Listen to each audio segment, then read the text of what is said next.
Boys and girls, welcome to day 7.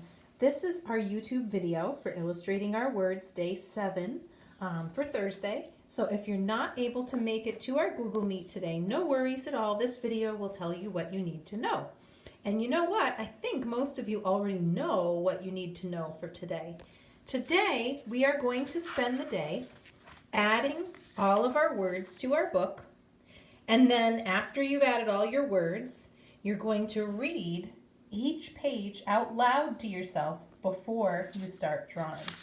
So, when I was making my illustration for this page, I was careful to read first. It said, Jack was so sad. All the dogs in the whole neighborhood were super sad.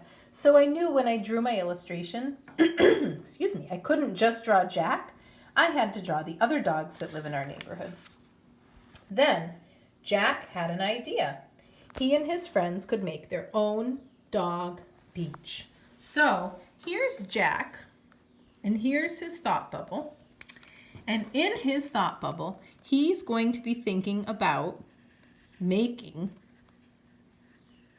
dog beach. So I'm going to make that in his thought bubble so we can tell that Jack is thinking about making dog beach. And it's going to have dog bones right there in the sand, and it's going to have the water. What else could we put at dog beach? Well, we could have a little dog standing at dog beach. And at this beach, all the dogs are welcome. So that's what he's thinking about. So then my next page says, they dragged in some sand. They borrowed umbrellas from their families. They bought floaties. So when I go to make my picture for this page, I have to make sure to include all those details.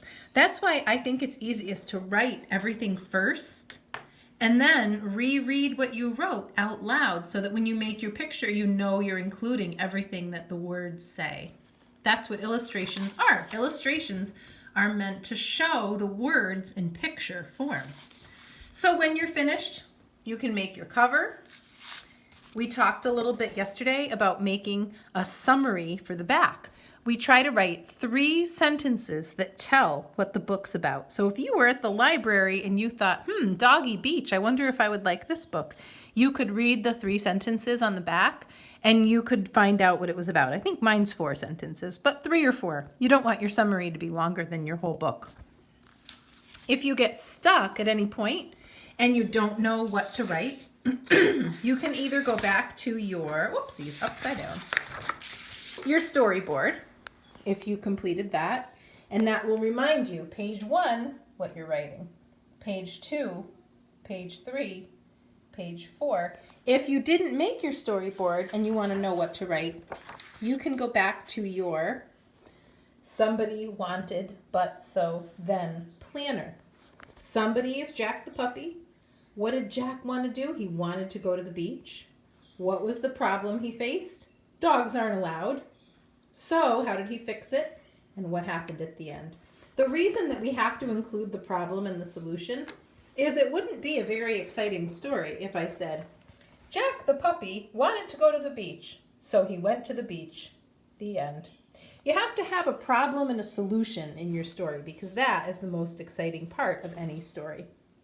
So when you're writing your story, make sure that toward the middle of your story, on probably pages 3, 4, 5, you have your problem and your solution.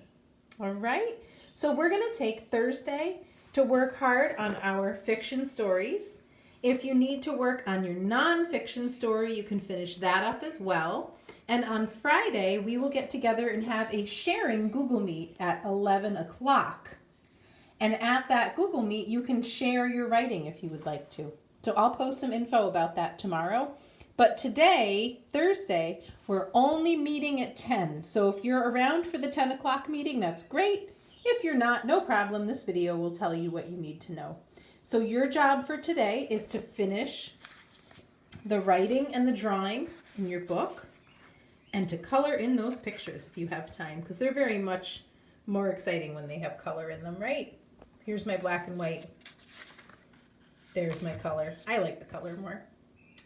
So have fun writing and illustrating. If you have any questions, you're welcome to email me or you can write them on the stream and I will get right back to you. See you on Friday for our book share.